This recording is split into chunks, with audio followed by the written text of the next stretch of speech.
Technical setup पर बात करेंगे। अब हमारे साथ जुड़े हैं गोल्डीलॉक्स प्रीमियम रिसर्च के फाउंडर और चीफ स्ट्रैटेजिस्ट गौतम शाह, जो बाज़ार के टेक्निकल स्ट्रक्चर पर काफ़ी अच्छी पकड़ रखते हैं। आइए उनसे समझते हैं कि मार्केट में इस समय बड़े ट्रेंड्स क्या हैं। Gautam ji, good morning. तो एक चीज़ जो मैं सबसे पहले आपसे पूछना चाहता हूँ, जो 22,800 का रीसेंट लो था, उसे कुछ तरीके का बॉटम माना जाए या ये टूटने का रिस्क है, और अगर टूटा तो और कहाँ तक जाने का रिस्क है निफ्टी पर?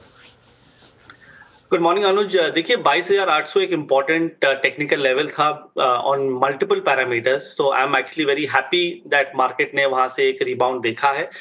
बट अभी तक कंप्लीट कंफर्मेशन है नहीं कि हम बोल सके कि 22,800 एक बॉटम है, क्योंकि हम अभी भी मूविंग एवरेजेस के नीचे ट्रेड कर रहे हैं। आई थिंक एक फर्स्ट क्राइटेरिया होता है कि बाजार मूविंग एवरेजेस के ऊपर जाए शॉर्ट टर्म बेसिस पे, so that is awaited. But अगर आप ब्रेड डेटा देखें तो हमें ये क्लियरली पता चल रहा है कि market is very very oversold. और हम ये पिछले 20-25 साल का डेटा देख के हमने एक व्यू डाली कि 22,800 23,000 पे मार्केट एक बार स्टेबल होना चाहिए। अब जो रियल चैलेंज है मार्केट के लिए वो है 23,350 टू 23,500। अब ये एक ऐसी जोन है जहां पर मल्टीपल स्टडीज के कारण इंपॉर्टेंट सप्लाई पॉइंट्स है। So there is a battle around this zone, और अगर ये जोन निकलता है then I think we can safely say that the market has become stronger. और उसके बाद हम बड़ी तेजी की बात कर सकते हैं। हो सकता है कि बाजार 24,200 तक भी चला जाए। सो अभी एक फाइटिंग रेंज में है। आई थिंक इस मार्केट को शॉर्ट टर्म के नजरिए से नहीं देखना चाहिए। I think you should plan for the next 12 to 18 months. अगर आप वैसी प्लानिंग में रहेंगे तो बाजार में काफी वैल्यू है, काफी अपॉर्चुनिटीज है। शॉर्ट टर्म में ऑब्वियसली बड़े इवेंट्स है, बजट है, आरबीआई पॉलिसी है, एफआई सेलिंग का जो बात चल रहा है, I think all those things are getting factored इन।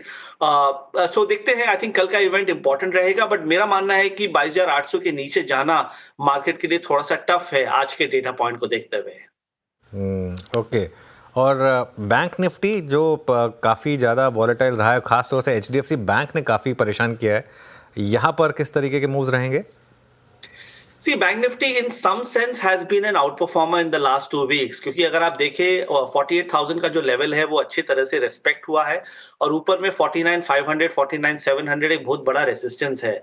जब तक ये 49,700 के ऊपर नहीं जाता हम बोल नहीं सकते हैं कि bank Nifty is out of the woods. So हम उसका वेट कर रहे हैं। बट अगर आप इंडिविजुअल स्टॉक्स को देखें, एसबीआई, आईसीआईसीआई बैंक और एचडीएफसी बैंक, ये तीनों बड़े स्टॉक्स अपने medium term long term supports पे हैं, और मुझे लगता है कि यहां से डाउनसाइड तो नहीं है। और अगर ये तीन स्टॉक में थोड़ी सी भी स्ट्रेंथ अगर आती है, समझे 4-5-6% की भी स्ट्रेंथ आती है, तो वो बैंक निफ्टी को रेजिस्टेंस क्रॉस करवा देगा। और अगर बैंक निफ्टी अगर ठीक रहेगा तो निफ्टी भी ठीक रहेगा और पूरा बाजार भी ठीक रहेगा। So I think bank Nifty is extremely critical for the next 2 days। और मुझे लगता है कि अगर मार्केट में रिबाउंड आना है, it has to be triggered by financial services. Within financial services NBFC हमारा टॉप पिक है। बजाज फाइनेंस, बजाज फिनसर्व हमें काफी अच्छा लगता है मीडियम टर्म के हिसाब से। बट बैंक निफ्टी में 49,700 सबसे क्रिटिकल है, उसको एक बार निकलने देते हैं, उसके बाद हम बुलिश हो सकते हैं। बिल्कुल। चलिए देखिए, अभी आपने वो देखा विजुअल्स कुछ, आज से बजट सत्र शुरू हो रहा है बिरू, तो राष्ट्रपति जी थी, प्रधानमंत्री जी थे और लोकसभा स्पीकर, कुछ विजुअल्स देखे थे आपने? जी। अच्छा, गौतम जी से मैं एक प्रश्न पूछने के लिए बड़ा आतुर था। गौतम जी, जो वो बात हमारी करीब 6 महीने पहले हुई थी, that you have created a index for chemical basket. अभी वो केमिकल बास्केट वाला इंडेक्स क्या कह रहा है गौतम जी? क्या वाइल्ड स्विंग्स हैं। I mean look at SRF at all time high, UPL coming out of base, look at Naveen fluorine star of the day.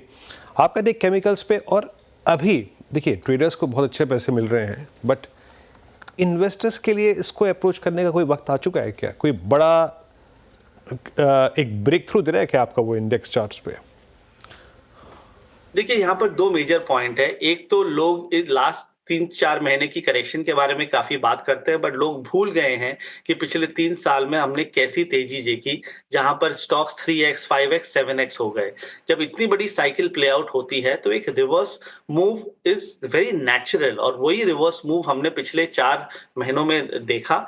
अगर आप केमिकल्स की बात करें तो केमिकल्स में भी इतनी बड़ी तेजी थी 2020, 21 और 22 में। It was one of the best performing sectors. उसके बाद वो 2 साल के लिए एक रेंज में चला गया, एक करेक्टिव फेज में चला गया।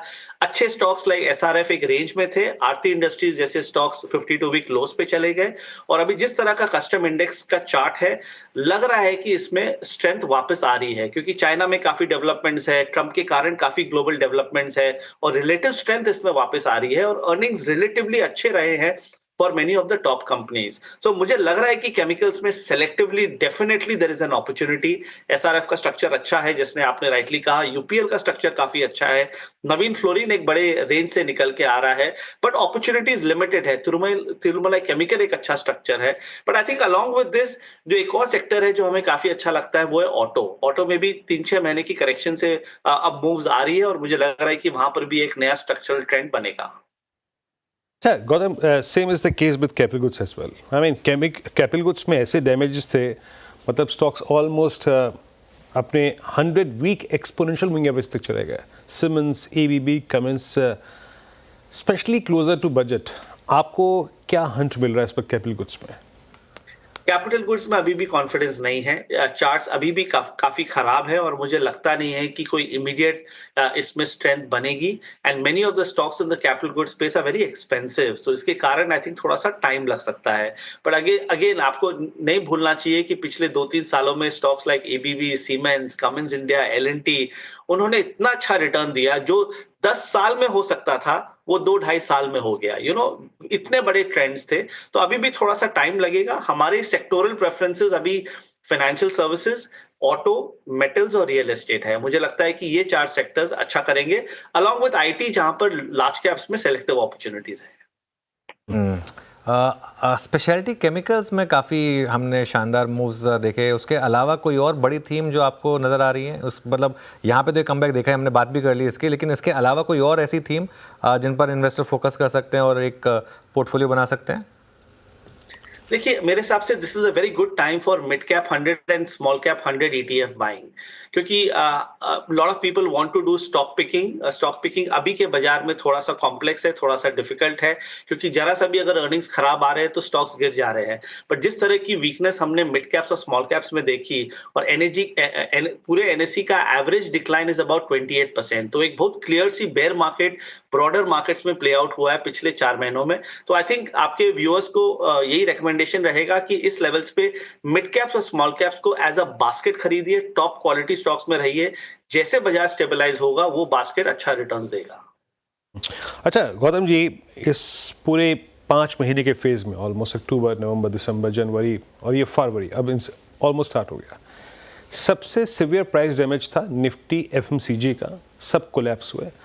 बट इंडिविजुअली कुछ काउंटर्स ऐसे हैं जो आपको अब थोड़ा सा एक्युमुलेट करने के लिए या फिर एटलीस्ट एक ट्रांच पे बाय करने के लिए प्रिपेयर लग रहे हैं? इस बार के रोबस्ट थोड़े स्मूथ रहे, ब्रिटानिया में, एचयूएल में, डाबर, मैरिको, कुछ स्टेबिलिटी आ रही है क्या कुछ चार्ट्स में, इंडिविजुअल पॉकेट्स में within this sector? Sectors like FMCG and auto are a reflection of the economy. तो जब जो जीडीपी नंबर्स आया, उसके पहले ही आपने देखा होगा कि एफएमसीजी और ऑटो में इतनी बड़ी करेक्शन आ गई थी। तो इट वाज अ सेंस कि मार्केट समझ गया था कि there is a bit of a problem in the economy, उसके कारण इतनी बड़ी करेक्शन हमने देखी। अभी भी एफएमसीजी इंडेक्स एक बहुत बड़े सपोर्ट पे है, but can I go out there and recommend some buys?